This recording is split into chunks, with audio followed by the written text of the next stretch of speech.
What's up, everyone? Sean Count Blaggrath here today with an album review, this time of the 2015 Season of Mist release of Behold.Total.Rejection by Revenge.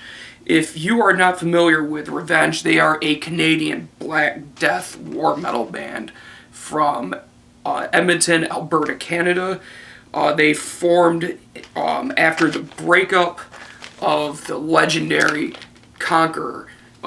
Conqueror was a two-piece band that featured Ryan Forrester, who later went on to join Blasphemy, and James Reed, who later went on to form Revenge. Conqueror really set the bar, in my opinion, for Black Death and war metal with how intense and extreme the delivery can be of it. Even though Conqueror's legacy only includes 2 demos, a split, and a full-length, this one being War Cult Supremacy, the influence was definitely felt throughout the entire extreme metal underground.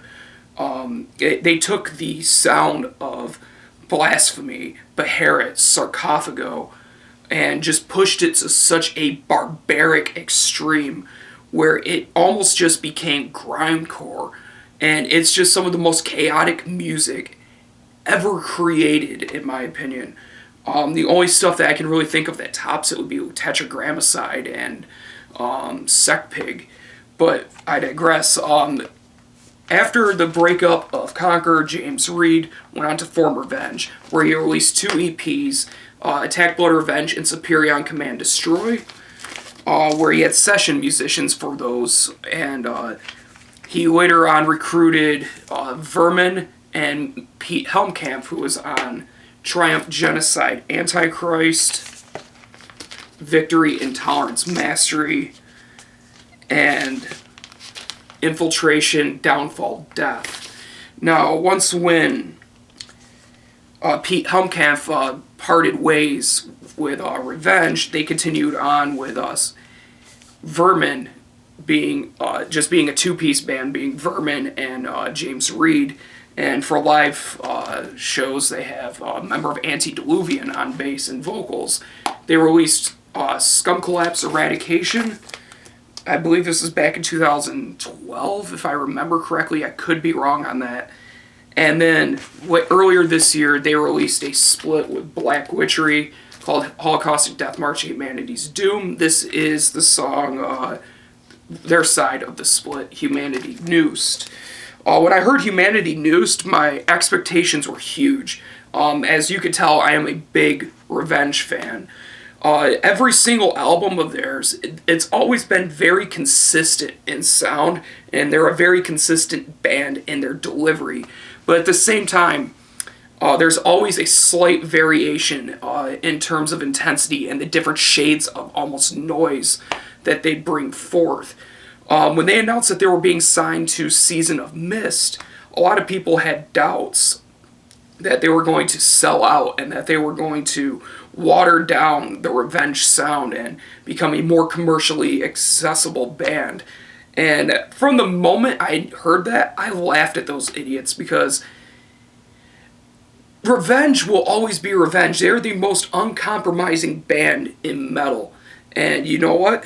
Behold, Total Rejection is absolute proof of that. From the first note of Scum Defection, Outsider Neutralized, from the very first note of this, you are pummeled immediately in the face by these absolutely barbaric blast beats, super fast tremolo-picked riffs.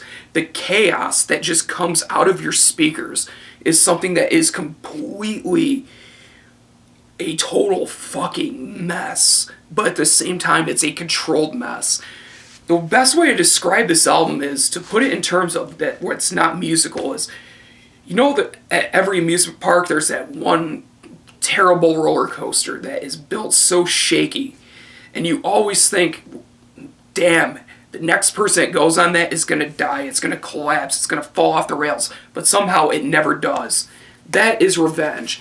They are such a chaotic and dangerous band where it feels like it's going to go out of control at any given point in time, but it never does.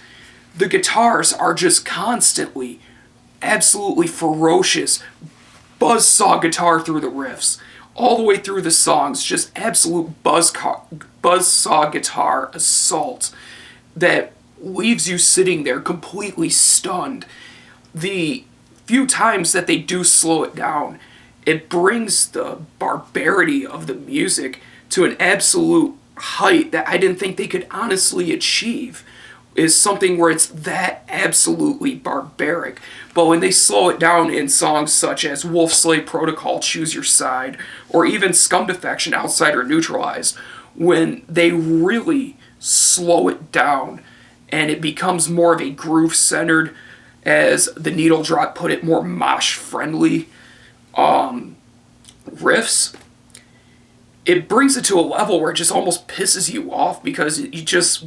I don't know, for me, it just gives me a feeling of I just want to punch people in the head. It's something where it's just so barbaric. I can't even begin to fathom how these guys are able to play this, and then immediately, with no warning, they go back into the grinding chaos. The drums on this are so insane because he never falls off time once, but he feels like he's about to at any given point. And the one thing that really helps to add to that, like, just pure fucking chaos of Behold.Total.Rejection is the drum sound. The kick drum is so punchy that it just cuts right through the mix, and it provides you just another layer of assault. Whereas I feel like on past Revenge albums, especially on Triumph, Genocide, Antichrist, the drum sound was really buried beneath the guitar assault, which is completely fine, but at the same time, this just takes it to such a whole new level and extreme. When Revenge said that this was going to be their most punishing album to date, they weren't kidding. This is not for the weak. This is not for the faint of heart. If you do not know Revenge, I mean, this is as good of a place to start as any, but if you're not already versed in the ways of black and death metal, I wish you luck on getting into this. The other thing that's really cool about this is, as I said, it's so chaotic that it feels like it's going to go off the rails at any given point, but it never does. And the one thing, too, is when the guitars and drums are at these chaotic speeds, at points it sounds almost like they do deviate from each other. But the one thing that's really cool is when they slow it down, it comes back together so well. There's never a part where it feels sloppy or half-assed. It's always extremely on point. And to me, that's really cool. The other thing, too, with the guitar that I gotta mention is the soloing is absolutely sick. When you listen to it, it almost sounds kind of amateurish, the guitar work for the main riffs, and that's not an insult, in my opinion, for this. It's just a very barbaric, simplistic sort of sound where it's definitely not simple to play that fast, but the riffs themselves are nothing complex.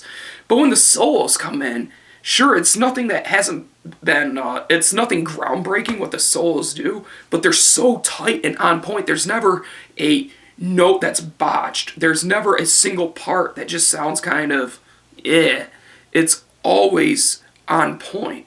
And that's the one thing that you gotta take away from this, is despite how chaotic it is, and despite how utterly uncontrolled the Revenge sound is, they were able to take that and really hone it in and never fall off the rails once. And that's awesome.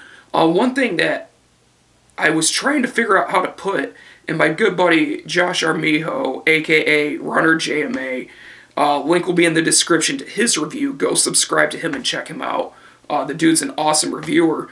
When he talked about the bass and how it adds another layer, but at the same time it adds a weird balance to the mix.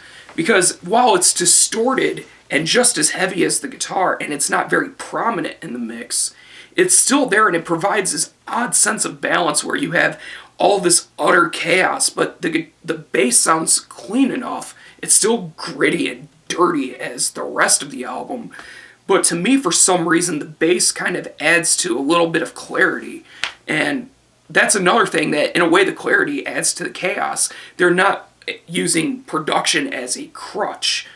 It's something that's just really cool that you all have to check out if you're a fan of this style of music. I can't say enough good things about this. I mean, in all honesty, I'm blown away that they were able to create an album of this length, because typical Revenge albums are pretty short. If memory serves correct, this breaks into like the 40-45 minute range.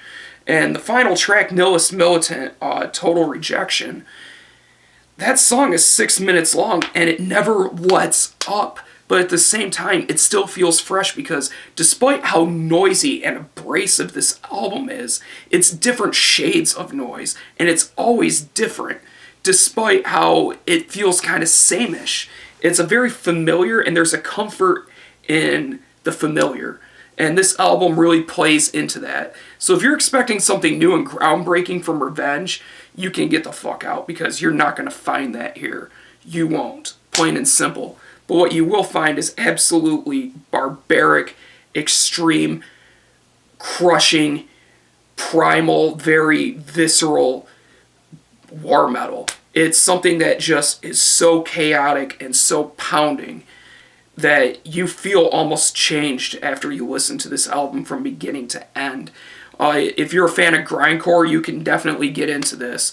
If you're a fan of black metal or death metal, if you like the more extreme shit, give this a chance. If not, you're not going to dig it. Plain and simple, Revenge is not for everyone. This album is absolutely fantastic in my opinion. This was my most excuse me, I can't speak English today. This was my most anticipated album of 2015.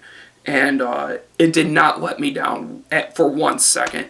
I pre-ordered this the moment they put out the song Wolf Slave Protocol. I didn't even listen to it, and I pre-ordered it because I knew it was going to be this. And Revenge delivered on every single front imaginable. I'm giving, for a score, guys, I gotta give this a 9.5 out of 10. This is such a fantastic piece of black death, war metal, grindcore, if you want to call it that. It just deserves to be heard by the masses. This is such an awesome, awesome album. If you haven't checked out Revenge and you want to get into them, give this a chance. If not, I would say Scum Collapse Eradication. But as I said, 9.5 out of 10. You can pick this album up through Season of Mist. I know some stores carry it, none around here do. What a surprise. What I have here is the vinyl edition. It was the $50 or $60 pre-order package. The vinyl in a gatefold comes on with a printed inner sleeve. And one other thing too that I gotta mention about this album too, with this cool white marble vinyl. One thing I forgot to mention, I can't believe I did because it's one of the biggest draws to Revenge. This is some of the most hateful shit you'll ever hear in your life. I gotta put that out there. Lyrically, you never get full lyrics, but I can kind of understand some of the lyrics throughout all the songs, and it is some of the most hateful, spiteful, self-supremacy sort of lyrics I have ever heard in my life. You are scum, and you deserve to be crushed is basically the message of it. Follow the path of the Superion. I love that shit. But there's this. It came with a back patch, which I will be putting on my next vest without a doubt. And that flag that's on my door right there. Also came with the CD version. I know this is widely available. If you see this, pick it up. It's a very nice digipack. Very thick booklet. The vinyl comes with a very nice booklet for that edition. Spot gloss on it. Looks great. Also comes with a patch. And also, there is a cassette version available through the US Season of Mist store. Very, very good stuff. It sounds just as good as the vinyl, if not dirtier, because for some reason the bass, at least on my tape deck, is really pushed up in the mix and adds to the barbaric chaos of Revenge. But guys, that's it. Hope you guys enjoyed this video. If not, leave me a dislike. I don't really give a fuck. Check out Revenge, support Season of Mist for taking a chance with a band of this barbaric extreme intensity. But that's it, 9.5 out of 10. Give this a listen, go out and purchase it. That's it. Thank you guys for watching. Thank you for subscribing. And as always, keep it metal.